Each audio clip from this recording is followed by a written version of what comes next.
All right, and we're recording, so please tell me about yourself. My name is Max, and I'm lead sales developer at Irido.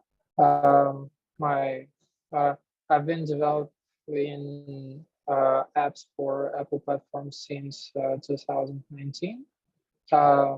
Love doing open source and stuff,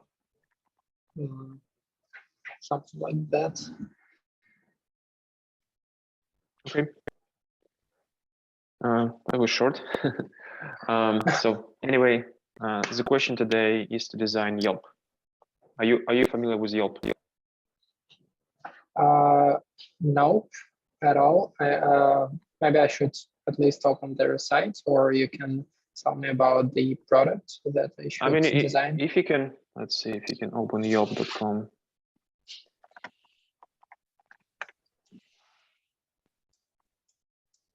So basically the idea, like you have an app, right? And you open the app and it shows you like any kind of businesses nearby, like restaurants, dental offices, like you name it, right? You can go and put something in a search box. So for example, I'm trying to find a restaurant near, and you put a place. It could be current location or it could be specific city. And then you can see a map with all the like find results you got. And you can click on them, you can see reviews, you can see comments, you can call them. So let's see if we can have, let me try to see if I can find some images. Yelp. I guess that I should start sharing my screen. Yeah. So let's see.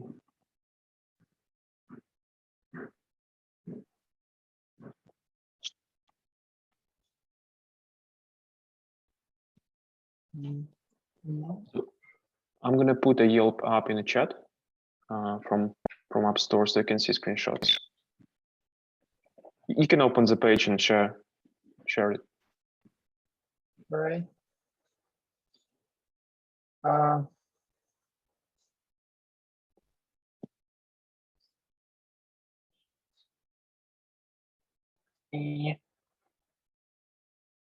Fine. Yeah, so the first one is a landing page when you can see the different categories, and then you can find, for example, like gas stations or wherever.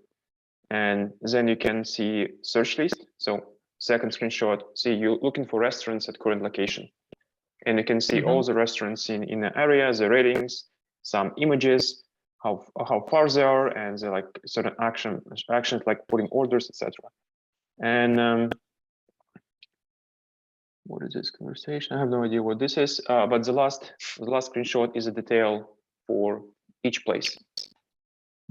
And you can also open the map and see like map your current location and all the places which are nearby on the map.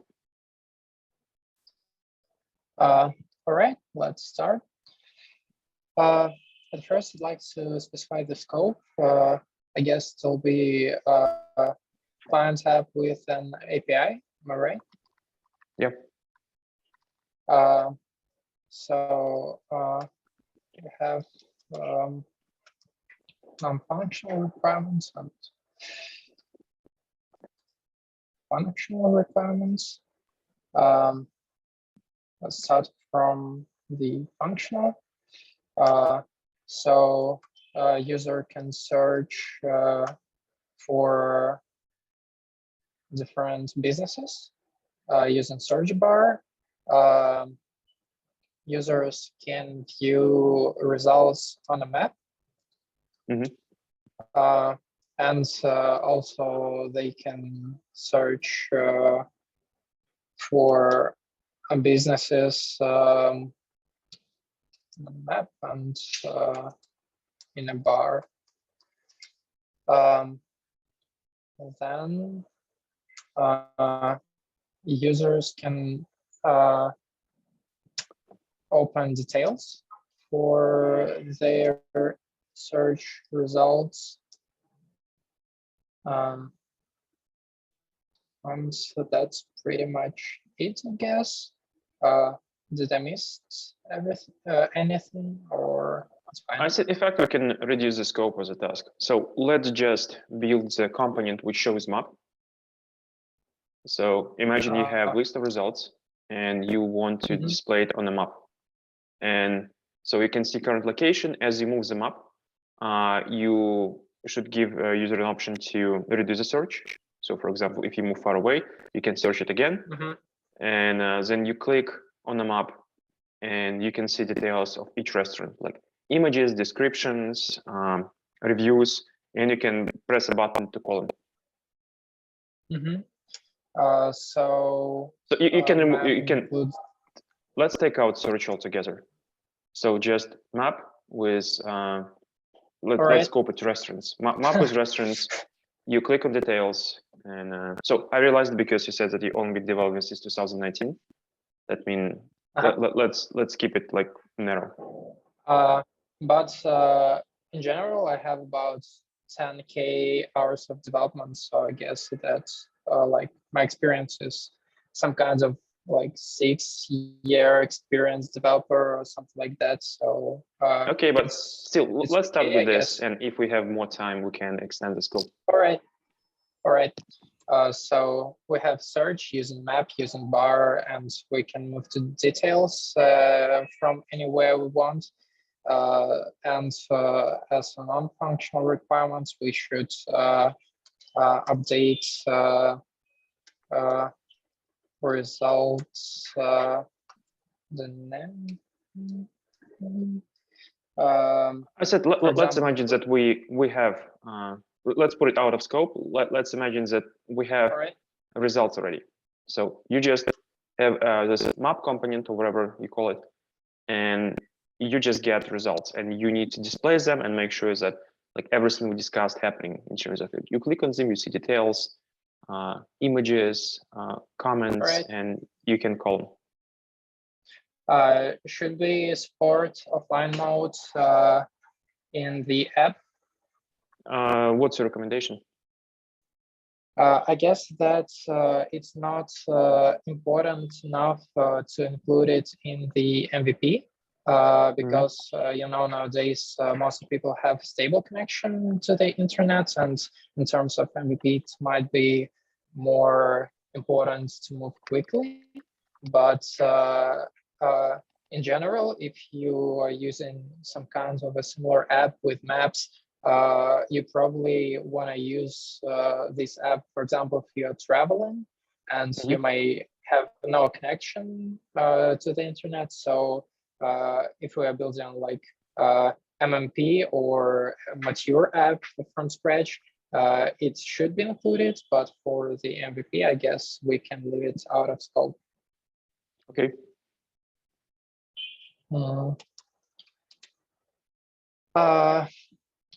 I guess that we can also leave out of scope something like adding restaurants as we scoped our search domain to restaurants. Yeah, let's put search out of scope for now. If we have time, we can come back. Okay. Well, so I guess we may start designing and then maybe add something to our requirements as we go. Okay. Just not to lose the sight of the current stage. So we have backends ready.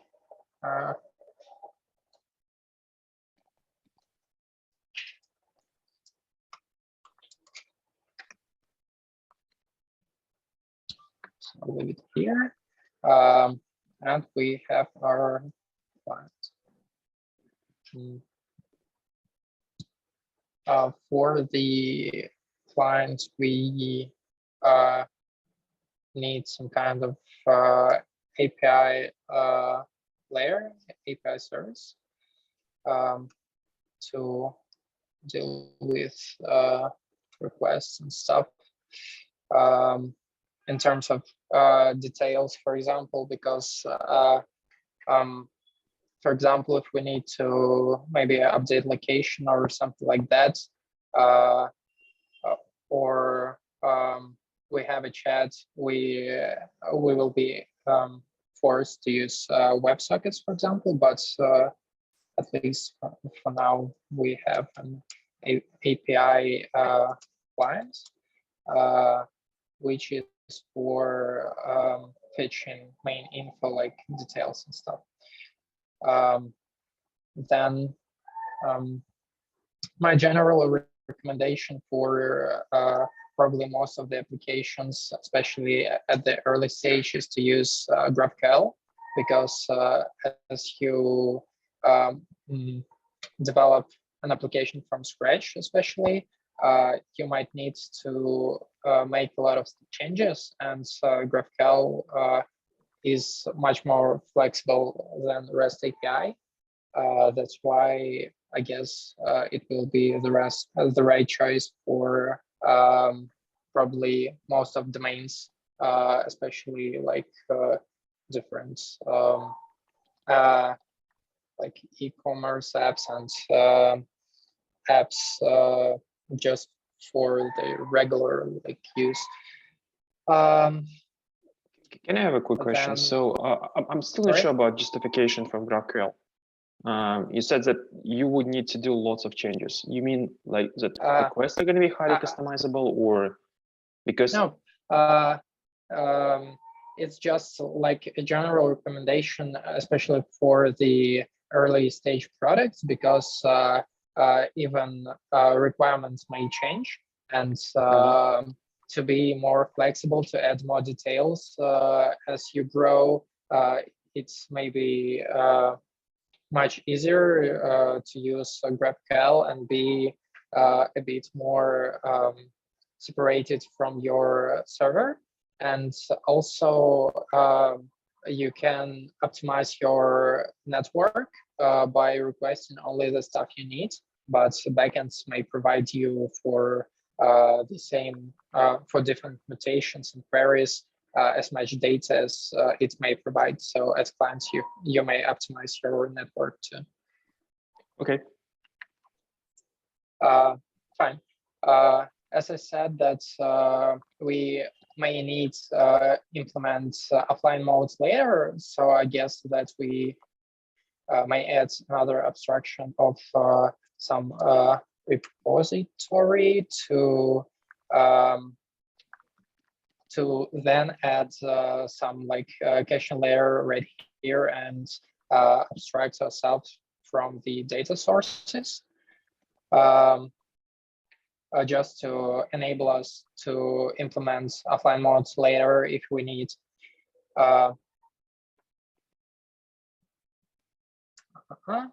Then I guess that's I have a quick question about repositories. So maybe I just didn't get it right.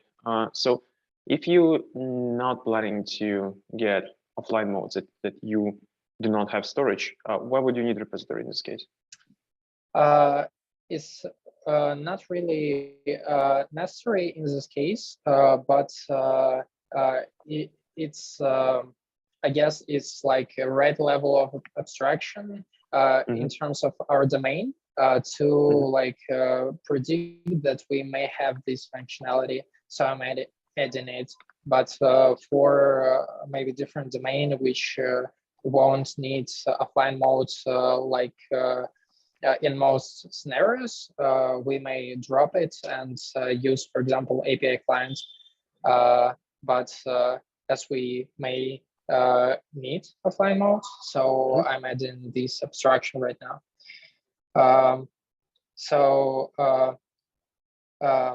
That's basics for our network communication for now. I guess I'll start with the app architecture modules. So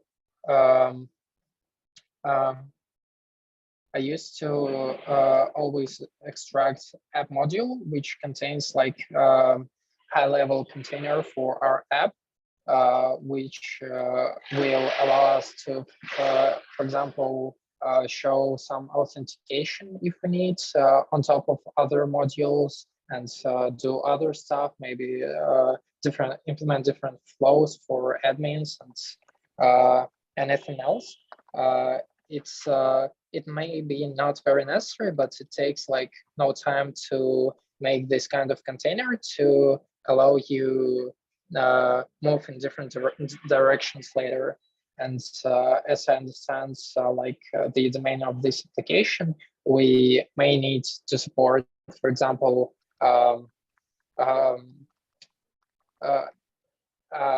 ability to log in into app as a company. So maybe it will be the place to change our app flows.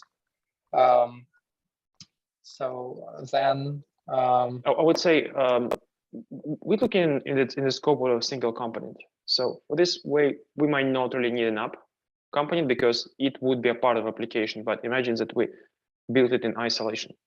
So for example, you have a repository, you have this API client. Imagine you got it done by somebody else, or it's already exists and done by your team, and you just effectively need to present those, like show the data, shows the map, and then maybe some other team or even yourself would add it as a part of the app. So we're not building the app itself. Let's just scope it to a single component, just like map component. Yep. So we let's design our, for example, search component first, because map may rely on search too. And as far as I remember, by the design, you can like open search from the map, and map is it's different components, but I guess that search is a bit like lower level. Yeah, let's not worry about search. Let's just talk about map. Well, let's talk about map. So, like when you said map, like what would this represent? I'd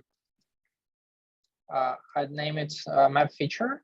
It represents like the screen with a map, and I used to call features things that are presented to user and have logic behind. So it's like a component.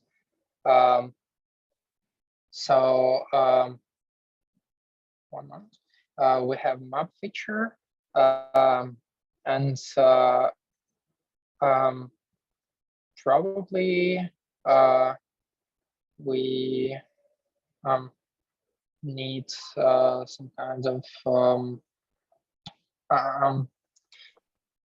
I'm not sure that at this point I should dive into like the separation between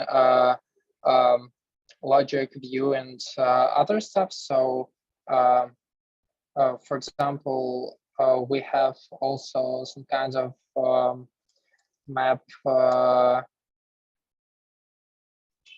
component, and it's just a map without any like logic inside. It's our generic components. We can use anything we want. For example, for iOS, it's maybe map kits or Mapbox SDK or anything else. So map feature should like depend on our map component and provides the data that map components should render as we want, including different map attachments and other stuff for locations. And map feature should use some kind of search client. So I'll make it a little bigger. like this. Let's move it here. So we have search client, which is a generic client without any views. So that allows us to request the data, and it returns everything that we need. Search client uses our repository, which will provide the data for our map feature. And also, I forgot to mention that it's not just a direct dependency, because I'll leave it simple, but we have some kind of DI, which will provide a way to like instantiate or just access our components for our features. And it's needed to make abstractions like more accessible, more testable. You can mock anything you want, and there are different ways to implement the AI. I personally prefer to use environment pattern to guarantee as compile time that we have our dependencies. Some people use some DI containers, service locators, and other stuff, but it's not like the point of this diagram. So I guess that if we should show details from our map feature, we need our details feature.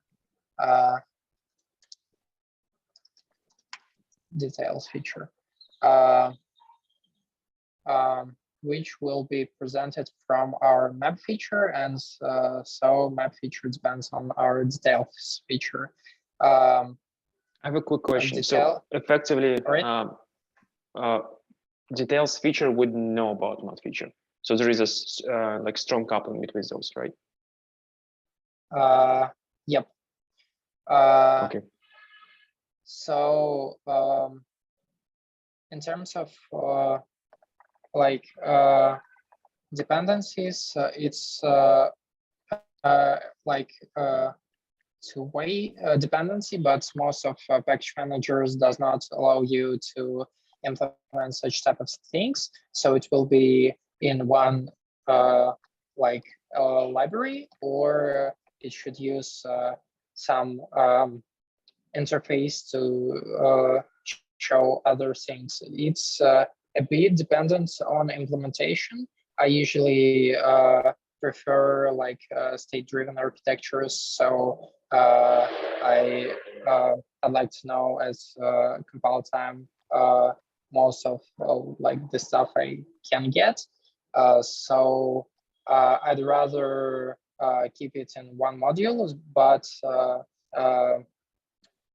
lose ability to compile it separately. It might be changed later by like the project needs, but as far as I understand from our scope, it's just an app that probably does not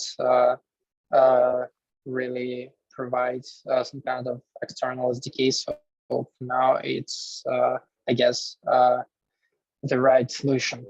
Okay. So at details, we may see comments, as far as I remember, like ratings, and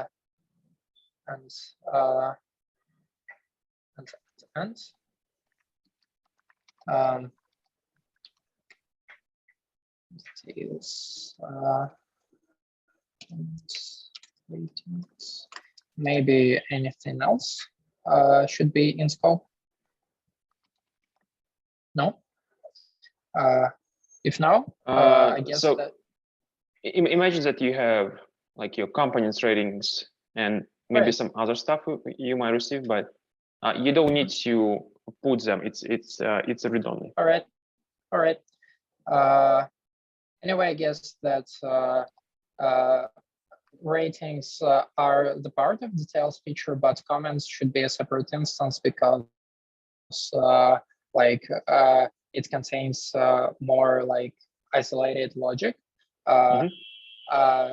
So I won't put it on the diagram. Let's pretend that details has has this dependency like somewhere right here. Comments will be, and as I mentioned, I prefer like state-driven architectures because they allow you to reflect your changes to be easily testable, like a black box, because you send actions, so you have state mutations effects, and you can like observe them in any way you want. That's why it makes this stuff easy to test, but a bit more like couples because you have a lot of stuff done in compile time. So I don't have some kind of a rudder.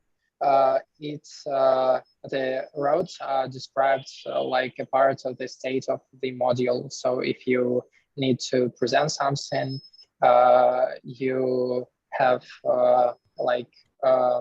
helpers to use it reactively, and I find it very convenient.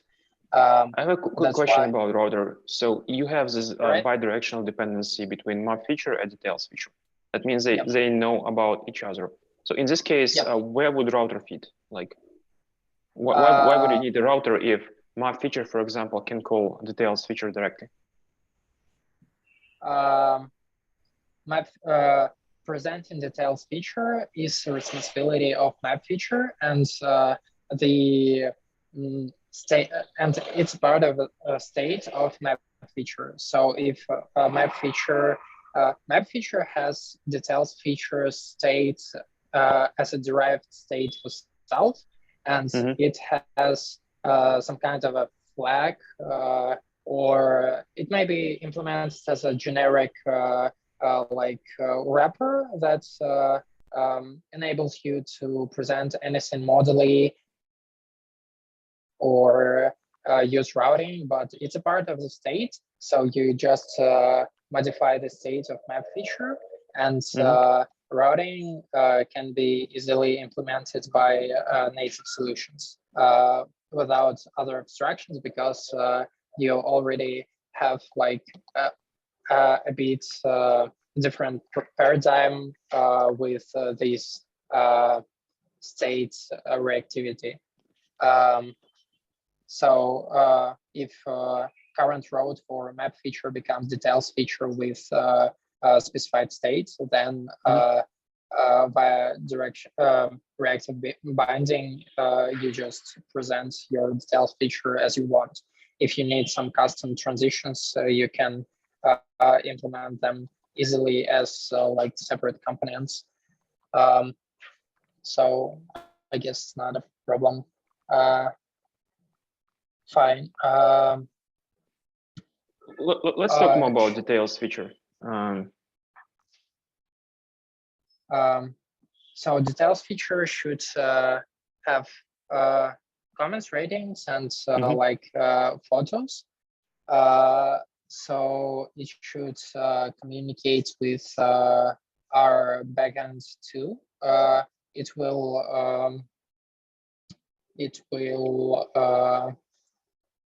ask for details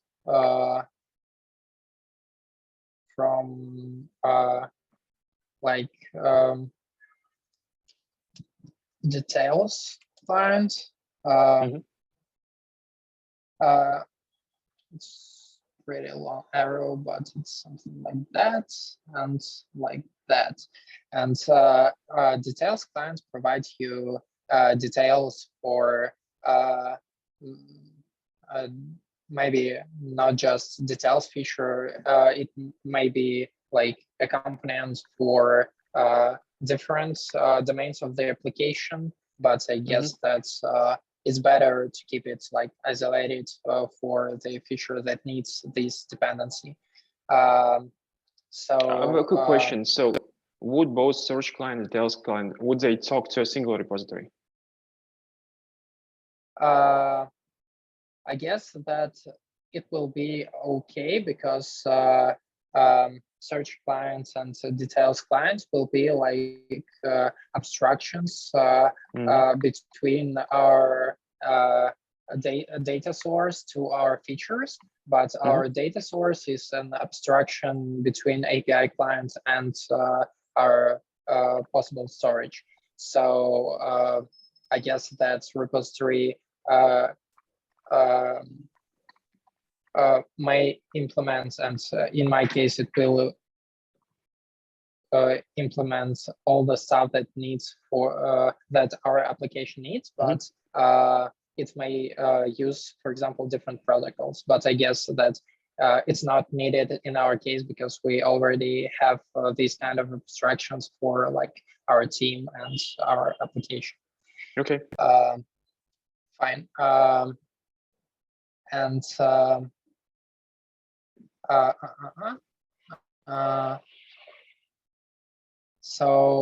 I guess that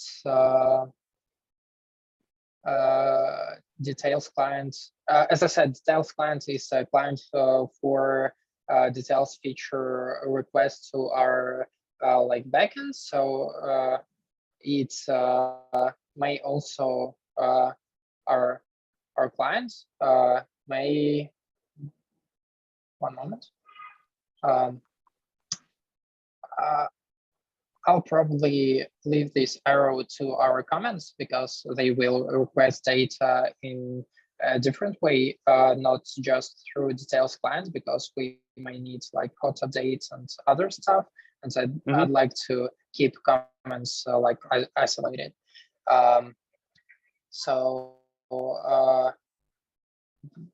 Should we move to comments or to like general search bar? I mean, what else is missing? Like we didn't cover images, right? We didn't cover our search bar.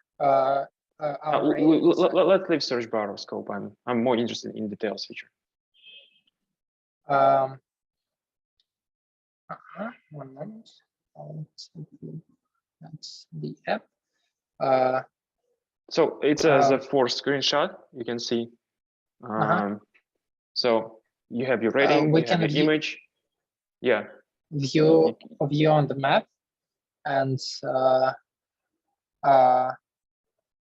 let's leave map view out of scope. So let's just imagine that we need to render like some images. So there may be multiple photos. So in fact, like this image, you can scroll. All right. It's not like a single one, it might be multiple ones. All right. So I guess that API client may be an abstraction for some CDN service. I mean, not an abstraction, but a way to like access it. So it's not really correct because it's not very handy to use like a single instance for the general information for the app and the content. So I'm sorry. We have some kind of a CDN service which will provide us our like assets from the backend, and we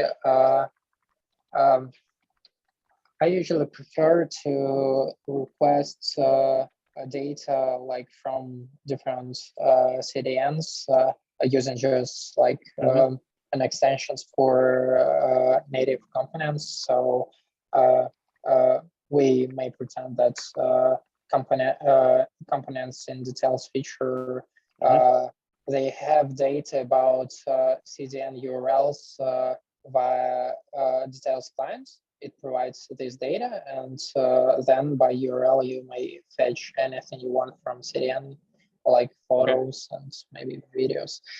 Yeah.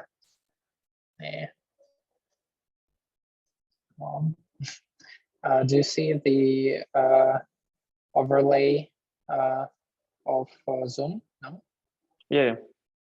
I mean, no Zoom overlay. I can see your page. I'm not sure how to hide it. I did it. So should we have an ability like to add our photos or no, let's leave it out of scope. All right.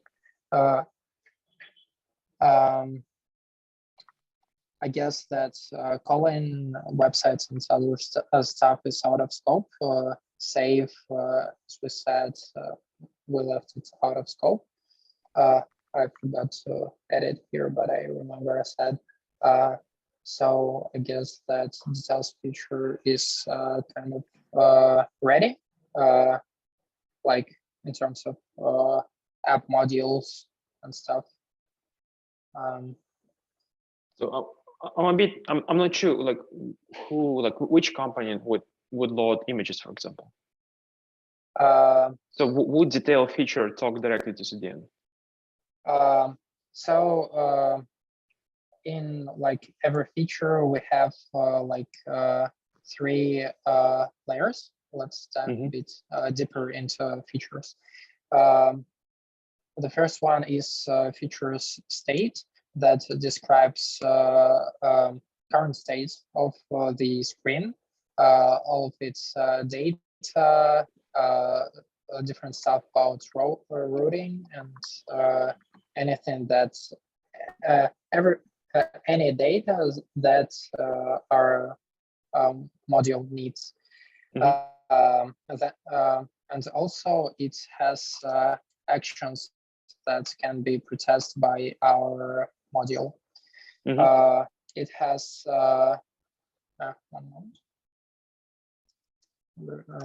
reducer that handles all the business logic and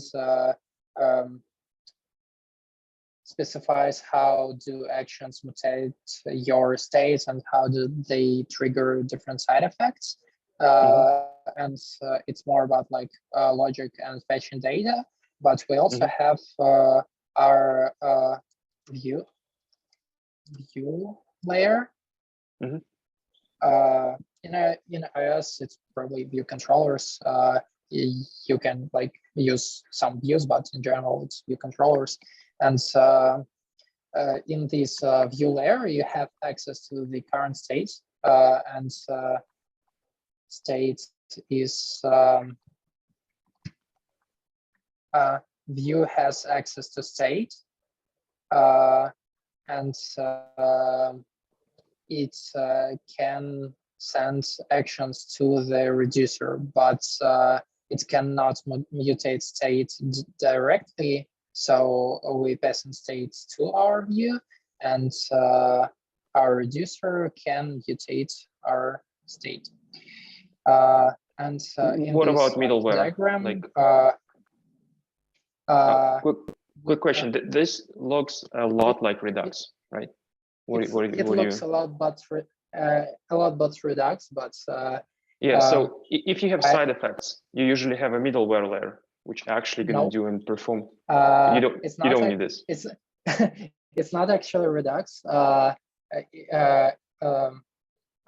This architecture called the composable architecture, and it differs from Redux by the way it handles side effects. So reducer, it always returns some publisher, or in RX, I guess reactive extensions, I guess it's observers, which always provide side effects if needed.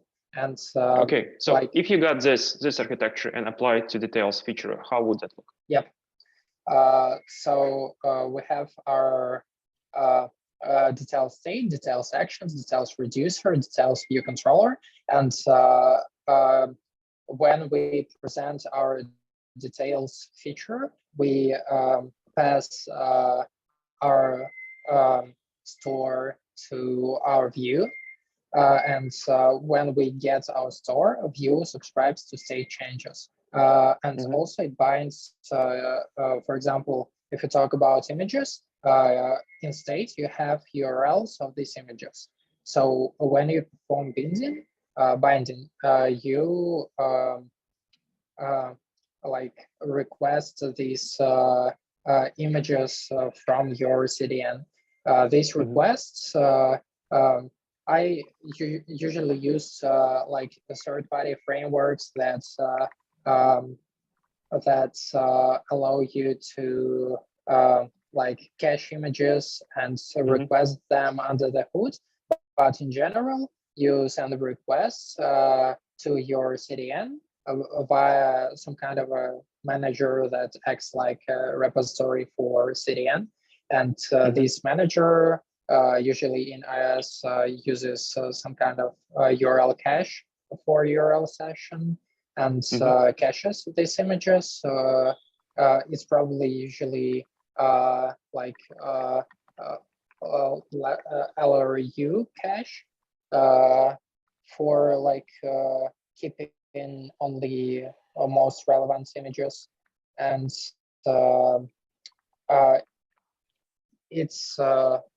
it happens like via another entity, but we may not even know about it at this level because like we have maybe some kind of extension.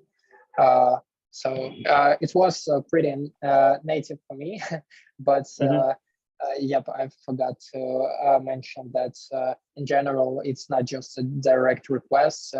It should be implemented with some kind of a caching to avoid redundant requests for heavy assets. Should I add these like components? I think we're good because we're already on 9:48 mark. So I guess we can jump to feedback. Yeah. I'm going to share the document as my notes.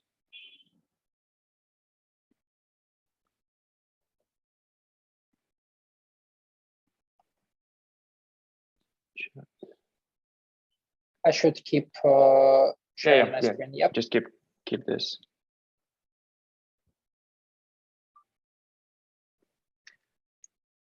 Okay.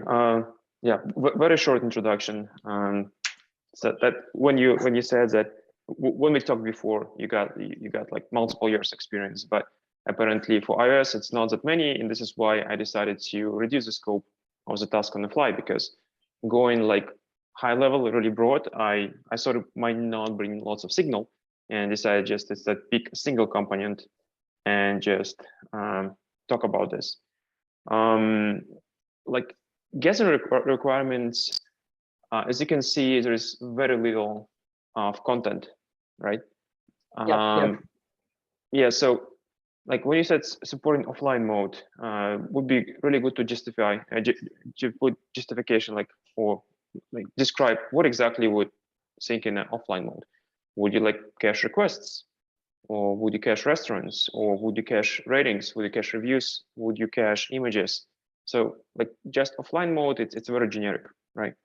And like saying that people have strong connection, stable connection, it's a strong assumption, and it might be true, but it's not about the connection itself. You would also want to reduce network traffic as much as possible, because if your app is very hungry in terms of like sending stuff over the radio, people would most likely disable it, like, or remove it, because they would like find another alternative, and plus you create unnecessary load on your backend. So like rule of thumb, if you can cache something, you cache something, especially if things would not change. For example, it's pretty unlikely for restaurants to move, right, or close. It's a rare event.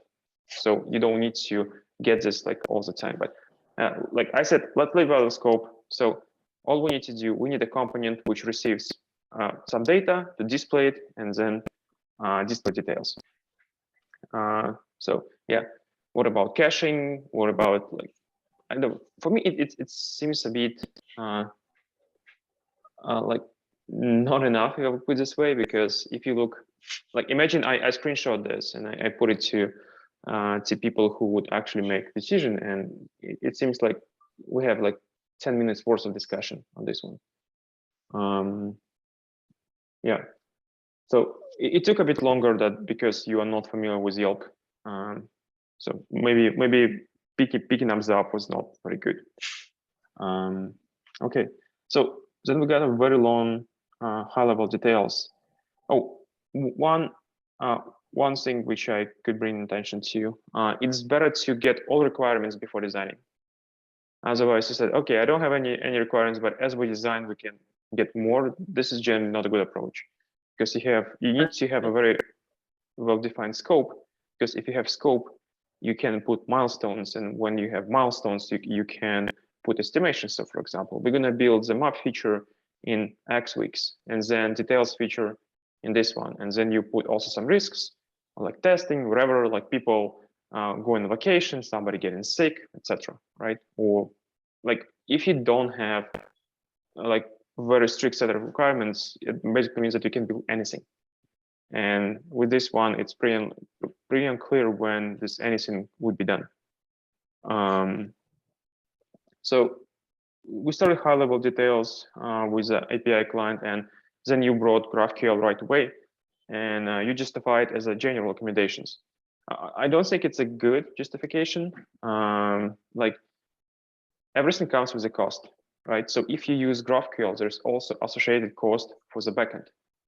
Especially if we're building from scratch, that means we might not have the architecture, which would support it on the backend, because you would need like to use Apollo, whatever like library or framework you're going to be using. Some of them are actually not free. And I would see better justification for GraphQL if you have highly customizable requests. That means that instead of just getting a bunch of stuff, you would just go, oh, I need to get this, this, and this.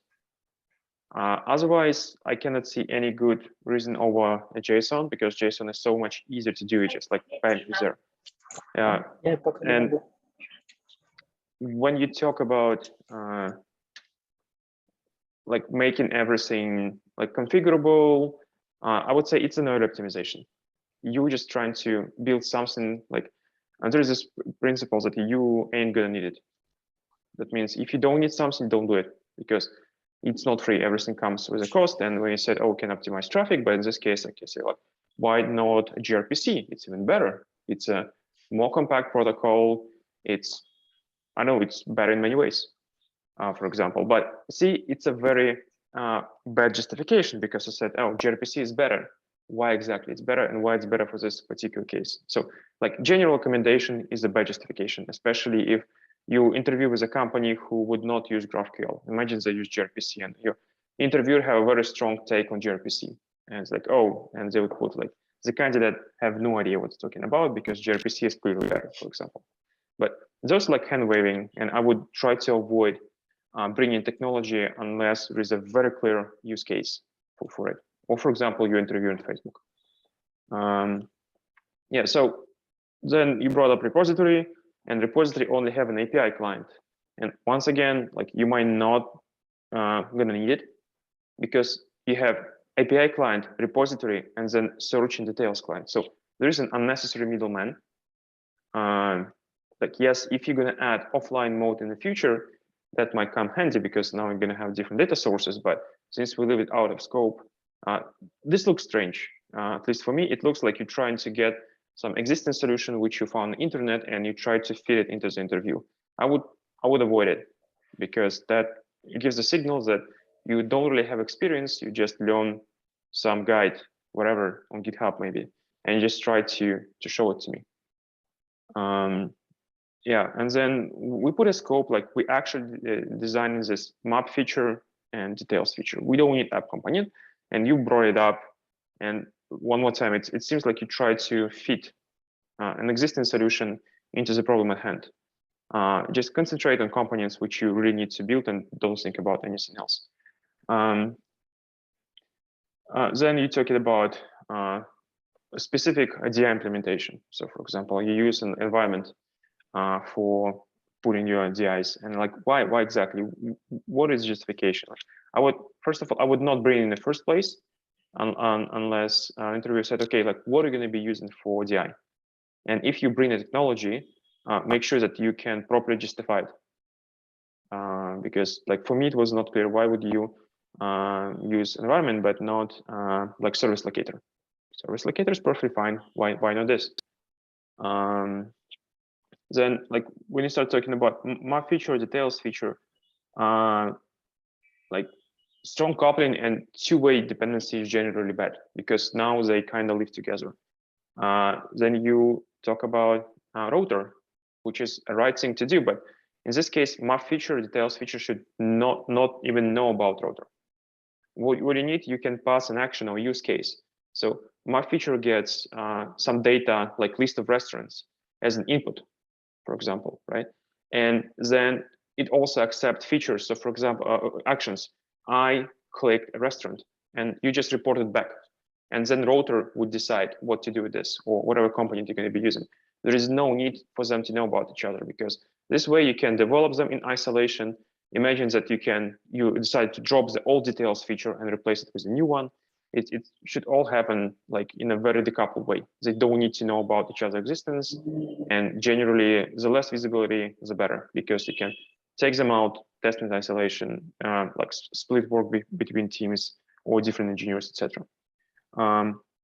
Yeah, then you brought up state-driven architecture. I'm probably just behind in modern stuff, but for me, it sounded a lot like MVI and then Redux. And apparently there is one which in the middle, which I'm not aware as an interviewer, and it might get me confused. And if I'm confused, that's not my problem, it's a candidate problem. Because I said a candidate has no idea about app architectures. So if you bring something like state-driven architecture, don't just drop in the table. You said like you can ask if interview is familiar with state-driven architecture, and if they're not, you said, okay, so this is my approach. So I'm going to use this, and this is how data flows. This is what we're going to get. So just make sure that you have all the terminology in place before just introducing a new concept. But maybe like I'm behind iOS, so maybe like you said, test-driven architecture, and it immediately like clicks in the interviewer mind. But if we're talking about large companies like Google, Facebook, they don't have any of this. They're going to have their own frameworks, their own architectures, and they might still use like something like fat view controllers in many cases because there's lots of legacy code, and don't assume any strong knowledge about it. Then we look at actually, so map feature, details feature, this is the meat of it. This is like what we're trying to do. And now we have just 2 boxes. And that provides like very little signals. So for example, map feature, like immediate question I got, like who would render the restaurants? Like, would that be like one component which going to do everything? Or would we have like a separate component which is going to be doing this? Like, it all sits in this black box and I have no idea what's going on, except for you have a map component, which seems like a native component which can actually render a map, but who would configure, who would set the viewport, etc. So this part was not very clear. Yeah, then we came about router approach, and you got very complex explanation, and you totally lost me because you just have like a single arrow pointing down, and that's it. And you talk about like bindings, about publishers, and like it's much easier to look at a diagram, but it was like 5 minutes of uninterrupted talk. It totally lost me. It totally lost me in the beginning, and I wasn't like even paying attention after this. I just put like very complex explanation. Okay, so this stuff took very long. This stuff took like majority of interview without providing any good signal. Like you can all draw this into minutes, effectively. And then we came to details feature, and once again, the separation of concern was not very clear. I said, okay, so I asked if all clients should talk to same repository. I said like, yeah, we could do this, but there is no justification. Why, for example, they can't talk to different repositories? Why can we just put them in separation? You would say, okay, this project is small. We don't have enough people, for example. We just want to put them in a single place. But then what if we need to add more clients? How would that scale? at some point you may find yourself with a gigantic repository which does absolutely everything. And now who owns it? What if just many people working on this at the same time and they have merge conflicts and stuff like this, right? So this approach might work in the beginning, but it might not scale really well as time goes. Yeah, and there's lots of I usually prefer language. I usually prefer is a poor justification. So, for example, I usually prefer to eat a gallon of ice cream on a weekend, which is not a very good approach in life, right? But this is my preference. Always bring pros and cons instead. So, like, there is no perfect solution. Everything you do is gonna have a negative impact, and your goal is just to reduce this negative impact. Yeah, so the diagram looked very generic because there's like lots of verbal discussion and it's not fixed anywhere. Like if you look at the diagram, it's same as architecture. So I said, oh, I'm going to be using pretty empty. Yeah, state, view, action, reducer, view. Like so, if I give this state, action, reducer, view diagram and said, okay, guys, now build details view on top of this. It's not a design. It's basically it's a like. Hello guys, today I'm going to be talking about whatever architecture. So this architecture contains like three things, very generic. So when I said, can you now take details feature and describe in terms of this state, with lots of very verbose things. And it didn't land it. I still have no idea how to build details features with this. Let's see. Then you also said, I usually pick up third-party frameworks, which can handle cache for me. And it's going to be LRU. Okay, so what's the size of the cache? What's the eviction policy? How would you fetch images? Would you fetch like full sized images? How would you handle different screen densities? Oh, not density, different screen resolutions. So would you download same images for like iPad and iPhone, for example, right? And like there's lots of things, which is like, oh, we're going to be using this framework, which is going to do wonders for us. Every time you bring a framework, you have certain risks, like licensing risks. What if they're gonna go change something and it's gonna take, like, put down all your apps? There's like, how would you make sure that you use latest version, or would you use latest version? How do you update, etc. So in general, like very verbose discussion, like lots of talking, not much drawing, very little signal. Like this is something like you have to practice to be better at. Just make sure that everything you say is like straight to the point. Like no philosophical discussion, no like abstract things like, oh well, there's some certain frameworks we can use.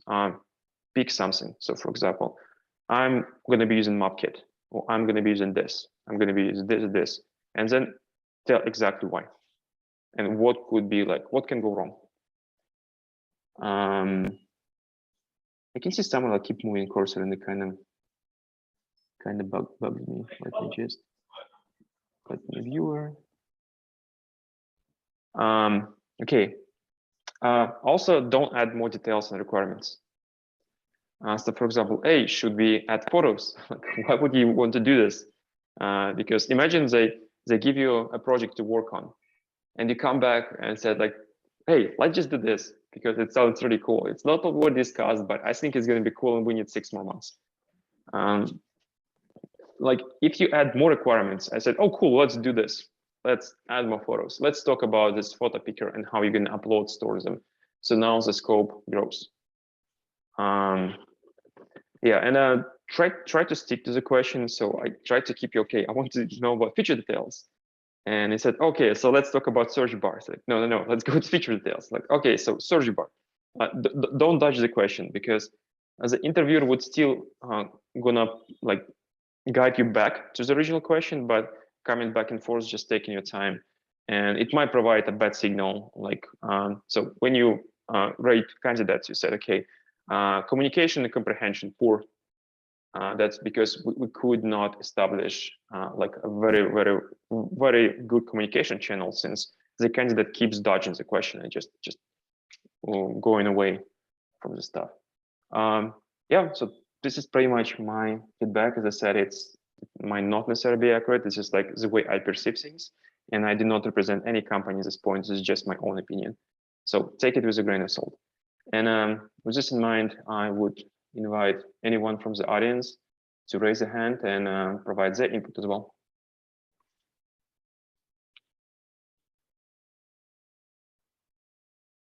Anyone?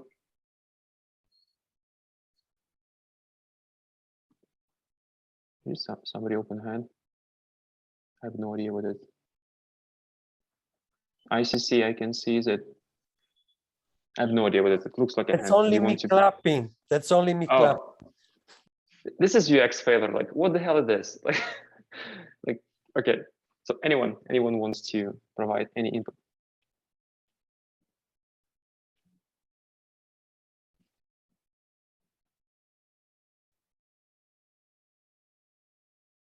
Okay, no. All right, Maxim. So then I guess it's you. Like, tell me how you perceive it. What do you think went well? What could be better? And what would you do differently? All right, can you hear me? Yeah. I think that it's like extremely valuable to like try passing a system design interview. It was my first one, and I see like how many bottlenecks in my explanations are, and I can see that the diagram is like not usable from the outside world. It's pretty empty, and I talked a lot. I agree with poor justification on a bunch of things, honestly speaking, the most of things. And I'd like to say thank you, because it was, I guess, really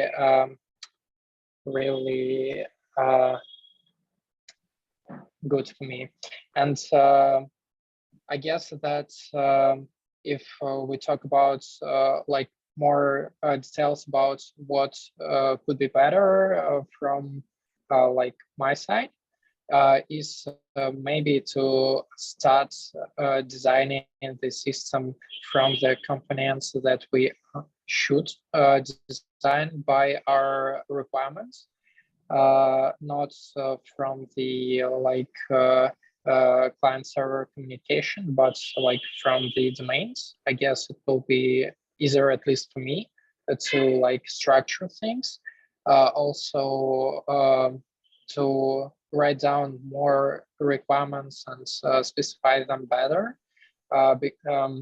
I watched some of your videos, and I noticed that a lot of people write like all the time user should be able to and stuff. And I thought that it's like too much, but I came up to the point where I wrote too little, and it was like not a valid choice for me, or at least it turned out not so well.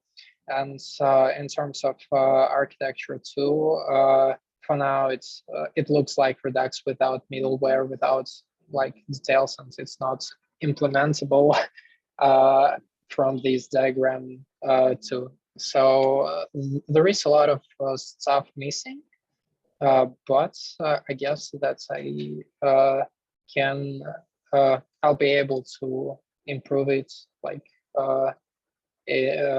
just with some practice, and maybe I'll review my answers when the video becomes public, and I'll make some reflection on my answers to like find out what could be better.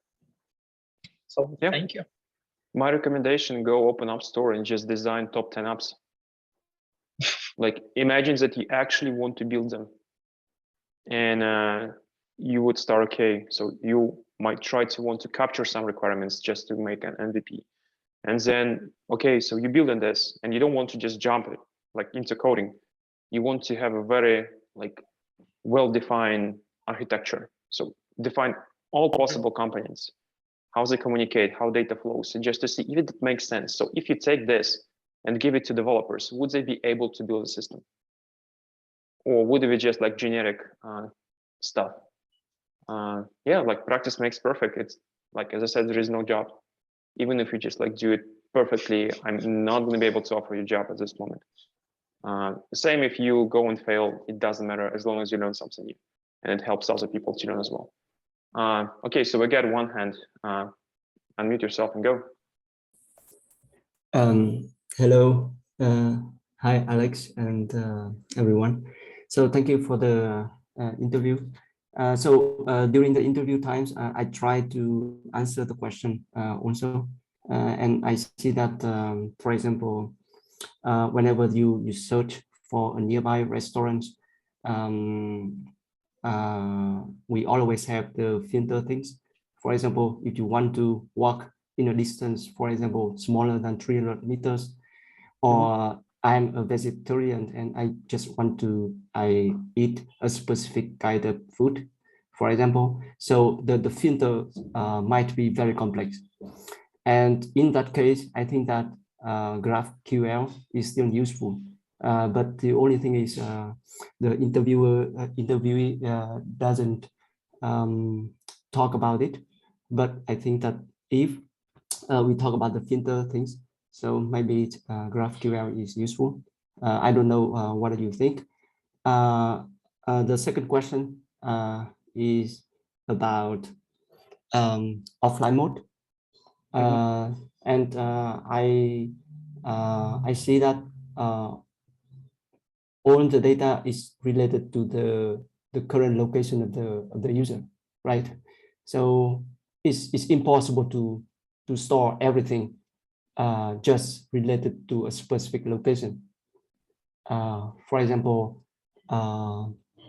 I am at a specific location and I just need the nearby restaurant, but tomorrow I am not, or maybe I never been, I will never be in that location again. So it's not useful to store the restaurant specific. So I think that the cache need to be about the request. I don't know that is correct or not, but I just want to try to answer the question. But if you can make a justification, so please, all of you. So coming from GraphQL, there's a very good video. It's called "The Case Against GraphQL," and I just posted in the chat. It's by Robert Zhu. I'm not sure how to pronounce his last name. He was actually working on GraphQL, and his point, like, you don't necessarily need GraphQL if there's not a very strong compelling reason to do so. So, for example, I can see a case for GraphQL if your request doesn't have like complex filters, but it can return many different things depending on your configuration. So, for example, you open like one screen and you have like one set of data, another screen, another set of data, which like with JSON, you would need to send a bunch of different requests or get like a really huge request and like just ignore some data. But if you just have complex filters, I mean, you can put it in a query, in your search query, and you get good. Like everything comes with a cost. Like GraphQL is not free, and GraphQL is also could be a bottleneck. So imagine if you have like you try to request some complex data, which on a backend side would trigger lots of different services. And imagine one of those services is very slow. That means you try to get, for example, your details for your restaurant, and you want to get everything like ratings, comments, everything in one go. So imagine getting comments is very slow. So you send one request, and now the user would see the spinning wheel until data comes back. But what if instead you just ask comments on demand, as for example, as users scroll and they become visible? Or like, it's not like binary. There is lots of justification, but I personally cannot see a strong case for GraphQL here. Maybe because I don't work with GraphQL. In my job, we work with protobuffs. right? Protobuffs are awesome. Why? Because we work with them and I like them. And I haven't worked with GraphQL outside of Hello Worlds. So it's, I can like give you like, okay, so this is this case or that case. But for details, I would say our data might be not that like configurable if it just, so in fact, you received the same data for everything if we're talking about restaurants. If we're talking about other things, for example, so it's like restaurants, barbershops, etc. And now it's like different information. So for example, now you can get a request and you said, okay, I want to have like working hours or some specific information just for barbershop. Yeah, GraphQL is totally justified in this case. But for this one, like my personal opinion, no, because it just makes things more complex. Take a look at the video. The guy makes it much better than I can describe. And the second one was about caching, like offline. I disagree. So for example, there's still, you can find some stuff to cache. I mean, you can totally cache restaurant descriptions and some photos. Even if you, like, imagine, for example, you might spend most of your time in a one geographical area.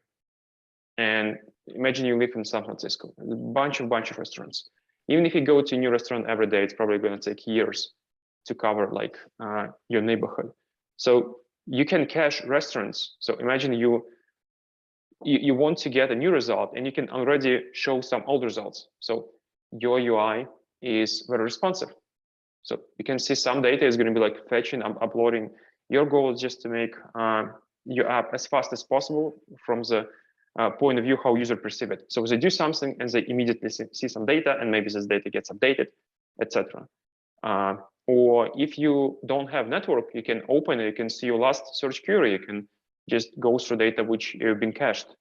And like, I would not say that, oh, it's either offline or not. It's, once again, it's not binary. But make sure that you have very good justification of all those things, like why exactly you would need them, or why would you decide to drop them altogether. So for example, the best justification against offline mode is banking app. I would want the app to have absolutely no information stored on my device. I would want to log in every time. I don't want to cache my bank accounts and stuff like this. I don't even want to store anything, like nothing. Perfect justification because of terms of privacy. When it comes to fetching any kind of resources, especially they're not very dynamic, restaurants would not come and go that often. I would see a good use case for offline mode caching. I don't know, I may try to, after this, get Yelp, browse it, close it, disable network, see where it goes. I never tried it. Yeah, so does it answer the question? Okay. About restaurant content, I think it might be dynamic. So, for example, the price might be different. Okay, let's say that you cache it in the cache the data of a specific restaurant, but the price might of the dish might be different. A month ago it's like this, but next month it might be different. So before you take data from the cache, maybe you need to send the, a validation request to the server to see if the data is modified or not, right? Or maybe, yeah. But the name of the restaurant, its description might not change. So my idea, like, but the comment, the price, the dish, the menu might be different, right? Yeah, I mean, bring it as this justification. Like, tell exactly. So my point was, caching is not binary. It's either we do it or we don't. There is always some stuff you can cache, like images, like that's a must.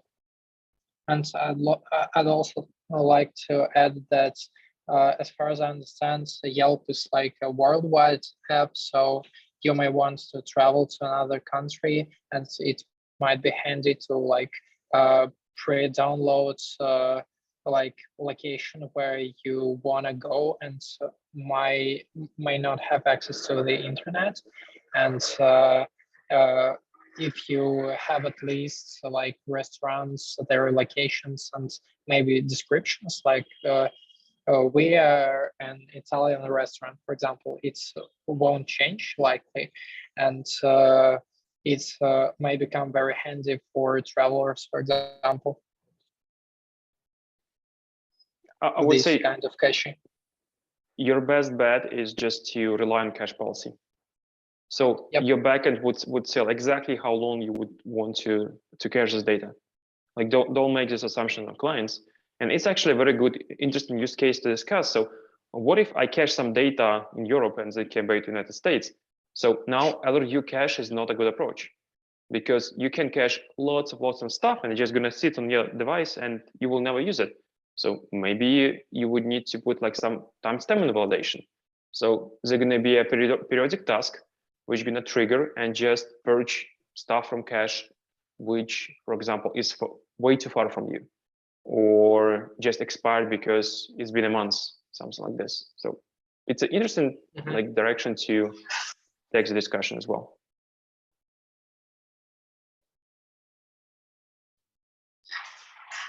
Yeah, thank you. Okay, we have one more hand. Hi, I'm Bala here from India. Thanks, Alex, for doing this. We are all learning a lot from it. And Maxim, I really appreciate the effort you took to give this mock interview.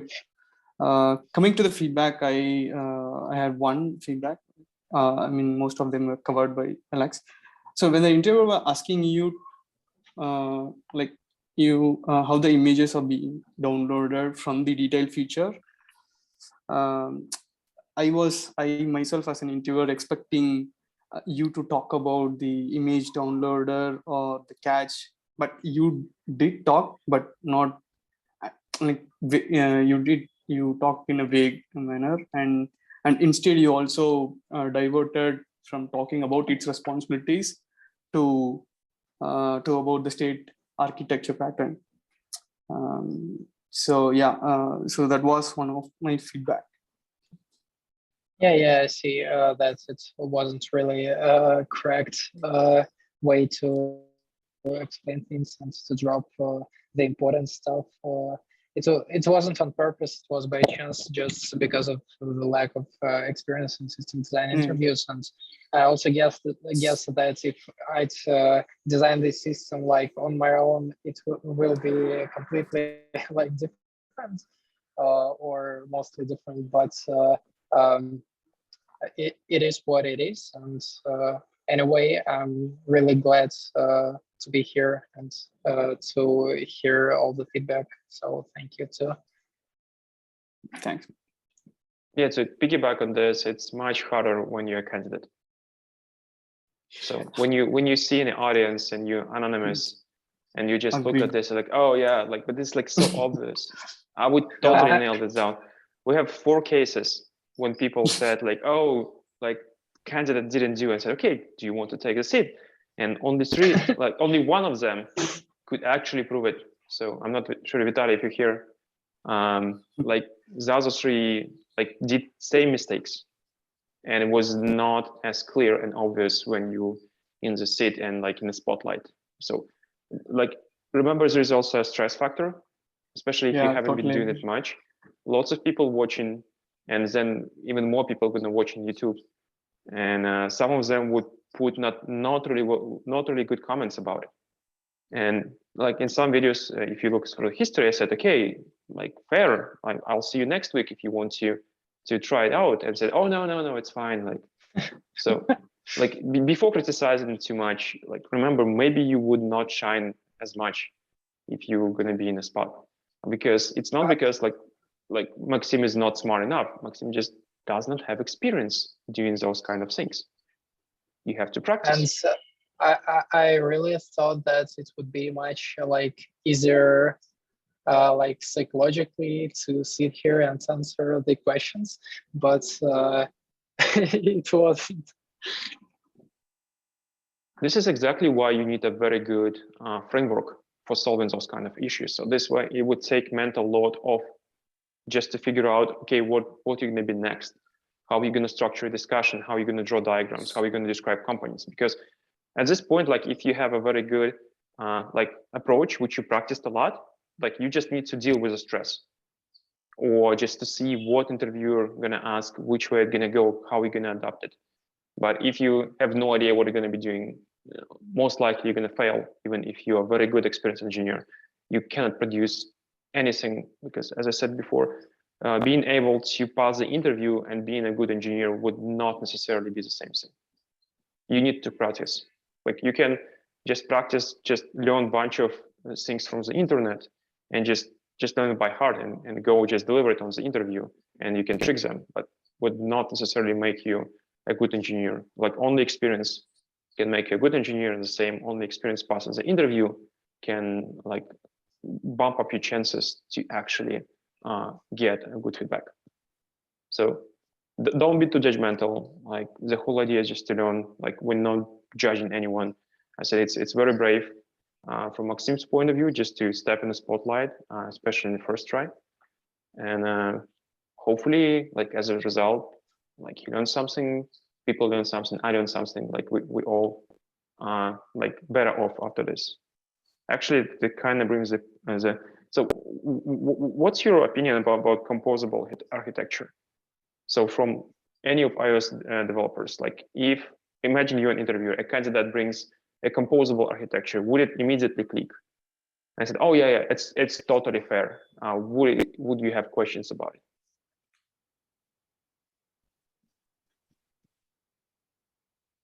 Anyone?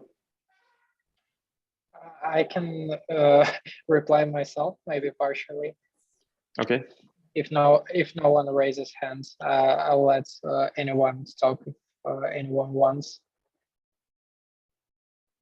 Nope. So okay. One of the things I forgot to discuss is like non-functional requirements. Is like what is the team size, and which is even more important in terms of composable architecture, which what is our target platform, because the original framework supports as 13 plus, and there are some ports that support iOS 12 as far as I remember, or maybe 11, but not a big deal. It's anyway connected with iOS target platform version, and it's one of the like triggers to discuss. The other trigger is that this architecture is it's really cool, but it may be scary for the people who always been using something like Viper or something else, because it's a different paradigm. And this framework is pretty new, and like this kind of approach to architecture, it was inspired by Redux and Elm, but anyway, and people may think that it may be not the best fit for like large applications, because not so many people are using this architecture right now. But anyway, it has a lot of cool things in mind when it was like designed, like testing, predictability, reactivity, and other stuff. So I guess it might be a red flag for companies like Facebook, maybe Google, that has like a lot of legacy, and they may prefer more general approaches. But it's also maybe like a green flag for different, maybe smaller companies that are on the edge of tech, and they are trying to use like the most recent technologies and stuff. So it's a bit controversial in terms of how interviewer may think about you when you talk about stuff that is not as popular as like the other ones in most of big companies. Maybe. Yeah, I would say like two things. Like if it puts, like if it limits iOS version to 13, that might be a showstopper for now, because Yep, you might want yep. to support earlier versions. And system design is usually not about just picking one UI architecture and put it together. I would say it's like, first of all, it's about the big picture when you don't even bring those up, like what are components, how they talk to each other, how data flows, etc. And like all about your choices of approaches. So for example, if you want to use composable architecture, that would be really nice to mention, okay, but it's only available in iOS 13, for example, right? Or it has a steep learning curve, but not just say, oh, we're going to be using composable architecture because it's so cool, right? And I've been using in the past. It's a poor justification. Yep. Yeah, so this is exactly how you might want to approach this, but don't go too far with this. Like, oh no, you just like spend 10 minutes discussing like pros and cons, because the only signal, yeah, it seems like you know your way around architectures, but it has nothing to do with the task at hand.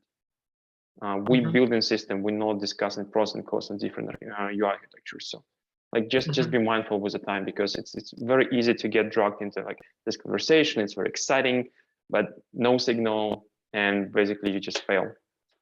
Even if it made sense, like at least for you, just to talk about those things because it's like so cool. Anyway, anyone else? Absolutely true. Anything on the composable architecture from the audience?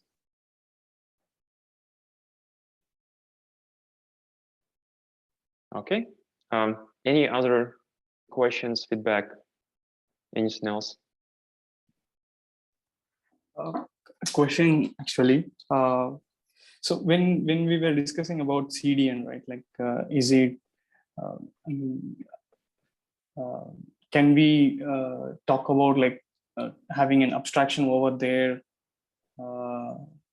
or like something like a repository for maybe from the backend as well? Let's say if an assert is being used less, and we can move that from one CDN to another CDN. In that case, the URL might change, but so can we have an abstract a layer so that the URL is going to be same, but the backend is going to handle the redirection? I said the whole idea of CDNs that backend like doesn't need to worry about it. So it would do it for you depending on like where you actually like geographically. I would not claim that I have lots of knowledge about CDN, and I'm probably not gonna go there on a mobile system design interview, especially if your interviewer said, let's build map feature, and said, oh cool, so CDN, so we can do this optimization as a backend, and like, okay, yeah, you can talk about it, but you pretty much like dig in your own grave, because this is not what I ask something else. And if you add more requirements, it might not necessarily be good for you, because the interviewer might be looking for like very, very specific signals. So I was interested in like what UI architecture would the candidate pick and why. And apparently that this part didn't land really well. But I was worried very little about CDNs, because as a mobile engineer, you probably have zero visibility and zero impact on the CDN as well. In fact, like all you do, you just get some resources from the backends and you render them, and you make sure that traffic, battery consumption stays within bounds. Like disk usage is not go very high. There is no performance and privacy issues. Like it's not it has very little to do with how things work on backend. Well, you can like generate too much traffic and affect backend, yes, but I would say let backend guys worry about it, unless you have an actual production experience when you can go and say, okay, if we do this, we can really speed things up. But if you don't, I would rather not bring it up. Got it. But once again, I'm taking back, this is just my opinion, would not necessarily be correct. I'm not representing any company, and this is how I perceive it. I might be wrong. So this is the whole idea, is that you use your best judgment, and even if like some random internet strangers tell you what to do, you should think for yourself. So I'm not responsible for any failures you may get out of it. So you don't need to go there and you totally blew it up and oh, it's Alex's fault. No, it's not mine. It's going to be totally on you. Same if you go and succeed, it has nothing to do with me. It's all on you. You prepare it, you spend some time, you put effort, and you got like whatever dream job you're looking for. Like you did good, congrats. But it has very little to do with me. And I guess that it's pretty a good general recommendation from you to just practice, like review top 10 apps anywhere on the App Store, for example, for iOS development, and to build like a structure that will allow you to be much more fluent and structured at your interview process. Which will allow you to reduce the stress and be more concrete about the stuff that you are talking about. Yeah, like practice makes perfect. Like one more thing I want. So last summer, I spent 4 hours to design Twitter. Like wrote this diagram, like absolutely out of blue, right? Put it on GitHub, and now people just try to copy it and put it to any task in hand. That was never an intention. Like it's not like one size fits all. Like my idea was to show how you can approach it. So instead of just like, oh, so we're gonna have this view controller. No, you get requirements, you get in the discussion, and then you might want to list all the components, which, as you can see, may be very different from the way you can possibly build some specific app. Especially it would not be applicable when you design a library, because there might be no app component for library. Like you might not even get routers, you might not have like zero user interface. And yeah, I saw in the past when people just try to get this and just like redraw it. And it seems bizarre because it might not necessarily fit the task at hand. So don't do this, that would never an intention. Unless they're gonna ask design Twitter. So like, okay, so I know exactly how to do this. Or not exactly like one of the approaches you can possibly take, but you should be able to justify why would you make certain decisions and like what assumption you might have.